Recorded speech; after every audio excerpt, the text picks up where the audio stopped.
Good afternoon, ladies and gentlemen. That's our tour of the inside of the church done. It closed.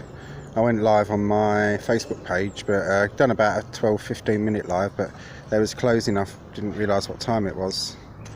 So yeah, it's the inside of the church done. This here is the curfew tower, which we saw on our way in, of course. I'll put a bit of history on about that. They're not really letting people in there at the moment yet. I think once the summer comes and they kind of open it back up. It's got no electric in there and stuff, so health and safety and whatnot as well. They was really busy in there today, you know, like when people are flustered busy, so it was, yeah, I didn't want to take too many liberties. It was nice enough of them to let me film. See the outside of the church, and I'll show you the Abbey ruins, a bit of history of that.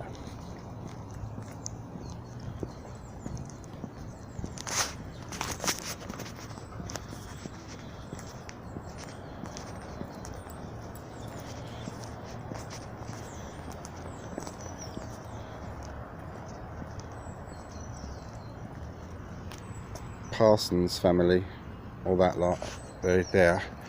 They were quite well off. They owned a pork butcher's, a tallow chandler's, and a couple of other things in the town, and they made sure that poor people were looked after.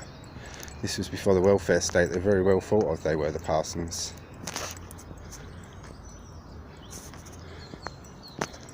The men are back working on that grave now, so yeah. It was nice to be able to do like the inside of the church for my YouTube, and as I said before, people in the church are really nice. Like, they put the lights on for you and stuff. There we go, church tower. This is where you go in just on church service days, weddings and things and whatnot in there. But on a weekday, if you want to go into the chapel, sit privately or something like that, you just go into the church centre and they let you in through the side door. Squirrel. It's full of squirrels and wildlife here, if anyone likes that kind of thing, which I do.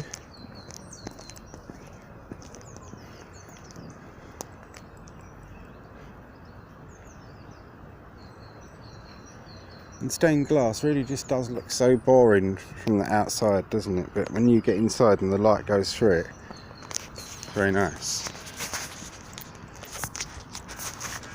I had to plug my power bank in because I don't want to run out.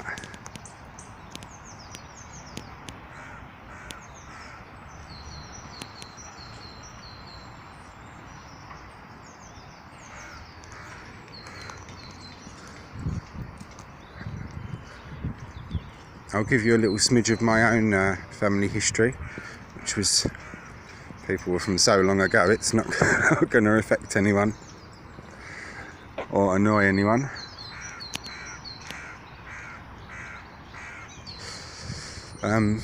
Maywood family, who I spoke about before in other lives and in my videos and things and whatnot. Samuel Maywood. For a long time I thought he was my 4 times great grandfather. Could never link William christening to him or anything like that with William, which I thought was his son, which it wasn't, because they were Quakers. There's hardly any records for him here, although they're buried here and they married here because his wife was a Christian. So yeah, and anyway, I cut a long story short, found out after a long time that William is not their son, he's their nephew. So yeah, that was a family history mystery figured out and solved. But we're going to see their grave now. Well, they had one of these great big tall kind of stones. It was Monumental Inscriptions book, which was done in 1932, listed every gravestone that was in the churchyard. They did this all across England because they knew the names were wearing away and things like that, and people were then starting to get interested in their family history. This was in the interwar years when whatnot. So yeah, and anyway, basically their original gravestone, as you can see, there's no gravestones at the back here, at this bit. That's because all the old warehouses that were where we're looking at now, which is all new luxury housing, were all bombed, and the gravestones on here at this side, like the back bit, were literally smashed to pieces. So we only know that they had a gravestone basically from the monumental inscriptions book. There we are. Anyway, Samuel Maywood, my ancestor, was a Quaker, and his wife became a Quaker. His mother was a Christian, and his wife was a Christian. Church of England. Anyway, basically, Samuel Maywood, my ancestor, there was a really bad disease epidemic in 1809 in London. Loads of people didn't really want to go near it, so a lot of people were fleeing from it. But the Quakers, they, rather than fleeing from it, went towards it and helped people. Unfortunately, Samuel Maywood caught cholera and died himself that way, like for helping other people. So it was quite well thought of, which is probably why they allowed a Quaker man to be buried in a Church of England churchyard and have a Quaker service, which is what he received. When I was doing my own family history, I got in touch with the Friends Quaker Meeting House to see what records I could find of them, and they was helpful with that. And they said to me, because other people and even themselves were interested in these people, that they couldn't find where they were buried, and I knew where they were buried but didn't know anything else about them, so we swapped information. Anyway, the Quaker people, they paid for this stone. It was originally set in a concrete frame which got vandalised. The whole thing was vandalised badly. And yeah, I think it was about a year or so ago, parishioners here, some of the church wardens and that, they put together the money and had it replaced, and luckily it's still been okay. It's the wreath from Christmas, but I always come and give them a tidy up in the springtime. But yeah, it's a little bit of my ancestry. Samuel Maywood and Joanna Maywood, her maiden name was Alton. But yeah, he basically was helping people that were very ill, caught it himself. They managed to get him home, and he died at home and was buried here in the winter of 1809, which was a particularly nasty winter. And bearing in mind that the Barking Road didn't exist in those days. Samuel Maywood lived in Plaistow. The Barking Road didn't exist in those days, so they would have had to go all the long way around, which getting a funeral procession all the way from there to here was probably not easy. I mean, he could have been buried in Quaker burial grounds, but he obviously wanted to be buried with his family, because his parents are buried next to him on this side, and his brother and sister and that are buried on the other side, and some of my other ancestors and whatnot are buried nearby, so the family is all more or less together. I'll give you a little pan of the church. Let's just drink my drink quickly. Let's put this umbrella down here a moment. That's it. Put the umbrella down. Drink my drink. And I can come back and collect both. I hope you've enjoyed this one today. As I say, I'm getting going with trying to provide some more interesting content for my YouTube. This church and the Abbey that it was part of is a real amazing piece of London history. It was Essex in those days, but London history. Even now, you'll be surprised the amount of people that come here wanting to see the church because of its history, and that go to the Abbey ruins, which we're going to go and see now.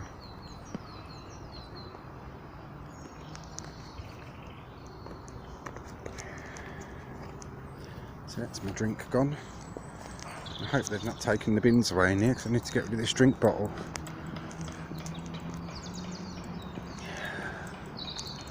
They had a lot of vandalism in this churchyard over the last few years, unfortunately, but not much that can be done about that, I'm afraid. People get in at night time and do it, you see.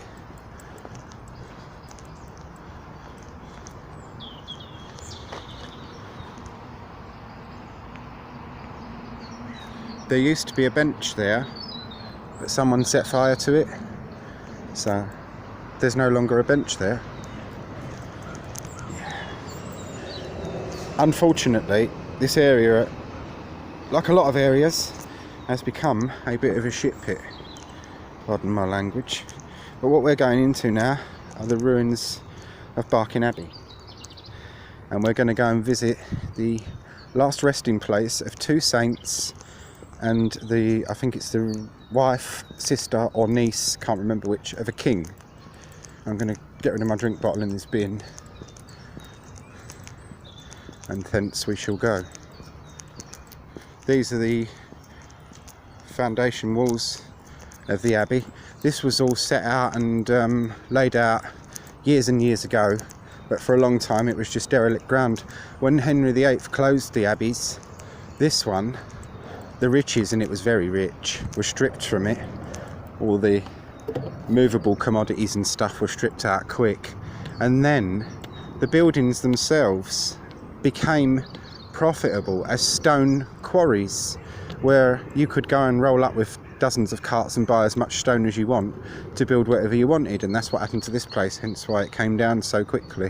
They stripped it, literally everything. The lead from the roofs of this alone was quite phenomenal. But yeah, I mean, this is like the layout walls of it. I know a fair smidge or two about this place because it does interest me, I must admit, because it's near, like, to where I live, or near-ish, a little way away from this. But and 666 it was founded, so well over 1,000 years of history in just this little parcel of land where that curfew tower is, around the church, where the churchyard, where we've been, all along here, round here. This was all the abbey. This here, I'm going to show you now, was a chantry chapel where prayers for the dead would have been said.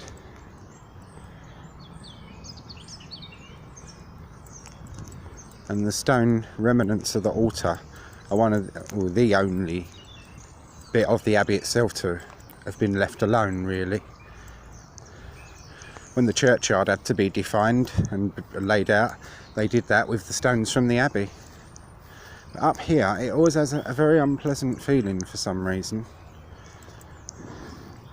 And unfortunately enough, just on the very opposite side of this wall, if you type in barking bodies, 2 men were murdered basically because of their sexuality, and the arsehole that did it dumped their bodies just there. I never liked this place much before that anyway, to be honest with you, but since then it has just taken on a nasty feeling. But this is the altar where there's a chantry chapel where prayers for the dead would have been said. And don't forget, though they pulled everything down, they didn't dig all the people up. And like we've seen in the church over there, there's lots of people buried under church and abbey floors, and quite a few nobles and important people were buried here.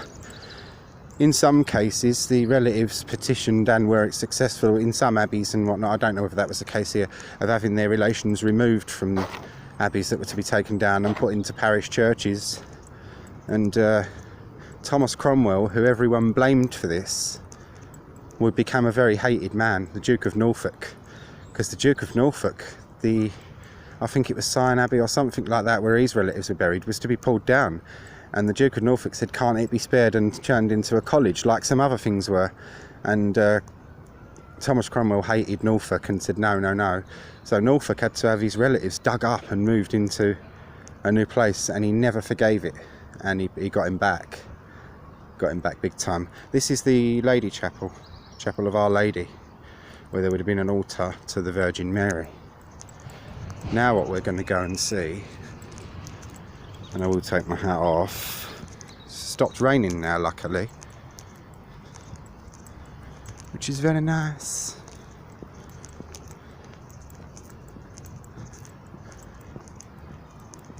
And these have always been buried here, left where they were. Their great big shrines and tombs were stripped away. I mean, the tomb shrine to St Ethelburg apparently had jewels and gold and stuff built into it. So they stripped that lot off, but you're going to now see the last resting places of 2 saints and a royal lady. I can never remember what her relation is to a king, but I do know she's a royal lady. And she was an abbess here. This was a royal abbey when it was refounded after the Vikings burned it in the 800s. When it was refounded for St Ethelburg, who lays here, it was a royal abbey, so a lot of the abbesses were princesses, queens, royal. Here you have St Ethelburg. Here you have St Hildelith. And here you have our royal lady. And I will find her details, because I like to do that. And here is the nuns' burial ground. The nuns are still buried there. Excavations were done, archaeological excavations and whatnot. I think it was in the 80s or 90s, something like that. And if you go to Valence House Museum, you'll find some of the things that they found. They found pins that held the nuns' habits and their wimples in place and whatnot and stuff like that.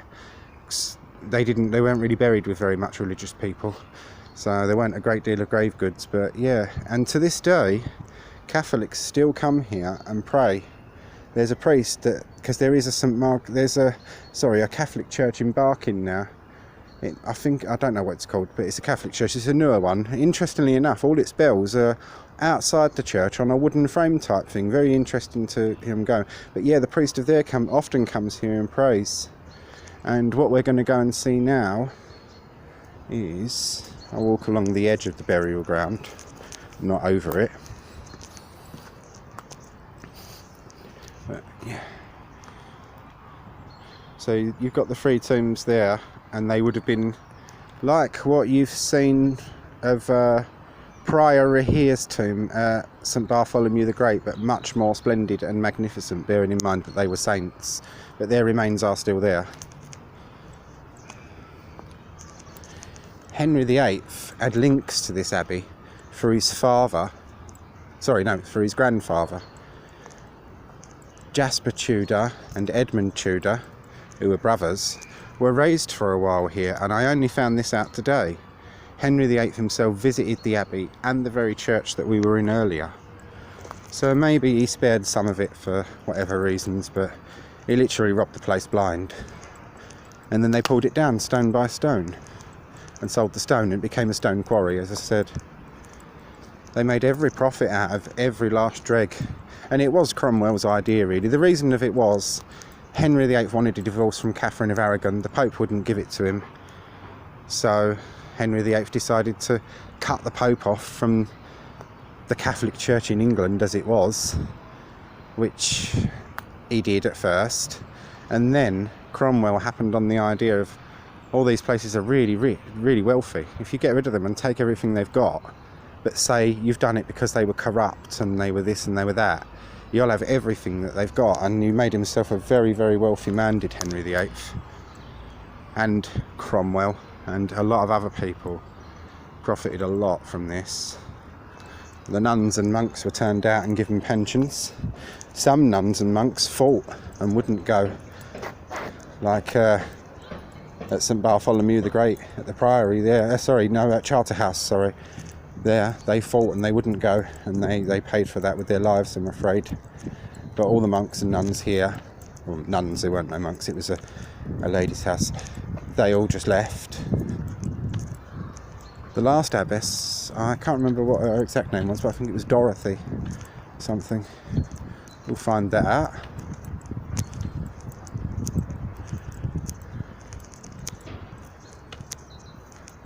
Here, what's known at these steps, where the priest or whoever comes and does the big blessing comes up and gives a big blessing and whatnot. So yeah, now I've got to get down these, and they're wet and they're made from flint, so they're slippery. Right, ladies and gentle personages, gents are gone there. They was there just a minute ago doing some work on their restoring this tomb. So that's that. We've seen the inside, we've seen the outside.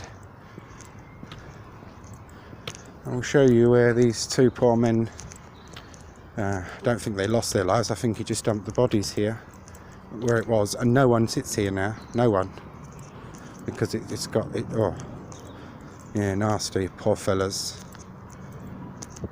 I mean, he killed this, I won't say the word I want to call him because I'm in a churchyard, killed them basically because they were gay or homosexual, and dumped their bodies there. And unfortunately, one woman who was walking her dog the first time found the body, first one, then the second time she was walking her dog, someone here, like from the church, found the body first, and then she came along and saw the second one as well. So that woman apparently has never ever walked her dogs here again. She goes Barking Park now instead. So yeah, you can't blame the woman. I am going to end you something a little bit more cheerful. The tower. Hope you all found this enjoyable or interesting. Take care all, and see you all soon.